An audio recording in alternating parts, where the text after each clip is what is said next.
بھائی پوچھ رہے ہیں غیر مسلم ملک سے ہجرت کرنا کیسے اور کتنا ضروری ہے؟ جس کسی غیر مسلم ملک میں آپ کو اپنے دین کی آزادی نہ ہو تو وہاں سے اگر موقع ملے کہیں بھی ہجرت کا تو آپ ہجرت کر سکتے ہیں۔ اگر نہیں موقع مل رہا ہے تو مجبور ہیں، لیکن اس مجبوری میں بھی اپنے دین کی محافظت کے ساتھ زندہ رہنا ہے، یا تو زندگی یا موت۔ یہ نہیں کہ دین کو قربان کر کے ہم کفر کا ساتھ دے کر کے زندگی گزارے، نہیں۔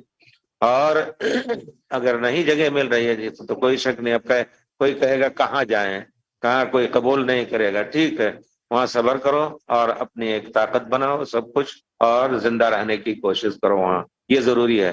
اور بہت سے لوگ جہاں خاص طور پہ یورپ میں، ہم نے تو بار بار کئی لوگوں سے کہا، ان کے پاس 2 پاسپورٹ ہیں، جزائرین کے پاس، تونسی اور لیبی اور اسی طرح مغربی، ان کے لیے جائز ہی نہیں کہ وہاں رہیں، کیونکہ اب حالت بہت ایسی ہو گئی ہے کہ بچوں کو جو غلط تعلیم دی جا رہی، یہاں تک کہ اب اعلان کر دیا ہے کہ بچہ پیدا ہو تو اس کو یہ نہ لکھا جائے کہ یہ لڑکا ہے لڑکی، کیونکہ آگے چل کے وہ لڑکی بن سکتا ہے۔ وہ باقاعدہ جو سرٹیفکیٹ دی جاتی ہے برتھ کی، اس میں لڑکا لڑکی نہ لکھا، کتنے بے حیا ہو چکے ہیں لوگ بہرحال۔ تو ایسی جگہ میں رہنا غلط ہے، کیونکہ حکومت آپ کو اگر بچے کی خواہش کے مطابق 4 سال کا بچہ اس کی خواہش کے مطابق اگر نہیں چلنے دے رہے ہیں تو آپ کو بند کر دے گی۔ ان کے یہاں کہتے ہیں آزادی ہے، تو ہمیں بھی آزادی ہونی چاہیے کہ اپنے بچے کی پرورش کریں آزاد، لیکن نہیں، آزادی کی ایک خاص، جس طرح دہشت گردی کی ایک خاص تعریف ان کے یہاں ہے، اس طرح ہے وہ اپنا جیسا چاہتے ہیں، کیونکہ ان کے ہاتھ میں طاقت ہے۔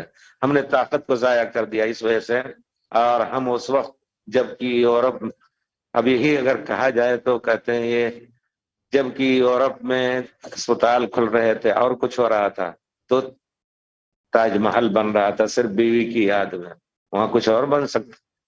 ایسے ہی اسی سب میں مسلمانوں نے ضائع کیا۔ اللہ تعالیٰ خیر کرے۔ تاریخ دیکھیں تو بہت رونا آتا ہے۔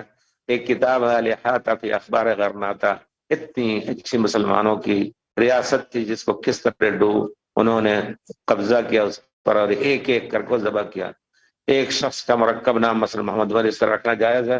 نہ رکھیں تو اچھا ہے مرکب نام، کیونکہ ہمیں چاہیے کہ ہم پیارے رسول اور صحابہ کرام کے طریقے پر نام رکھیں۔ وہ مرکب نام نہیں رکھا کرتے تھے، اور عربوں میں جو طریقہ، یہاں بھی یہ مرکب نام نہیں ہوتا، لیکن ہم ان کو نہ اگر دیکھیں تو پرانے ہمارے صحابہ وغیرہ ایک نام رکھتے تھے، مرکب نہیں ہوتا تھا۔ کنیت ایک ابو طالب یا محمد نام رکھتے تھے، یا عمر نام رکھتے تھے، یا اسامہ نام رکھتے تھے، محمد اسامہ نہیں، محمد زید نہیں،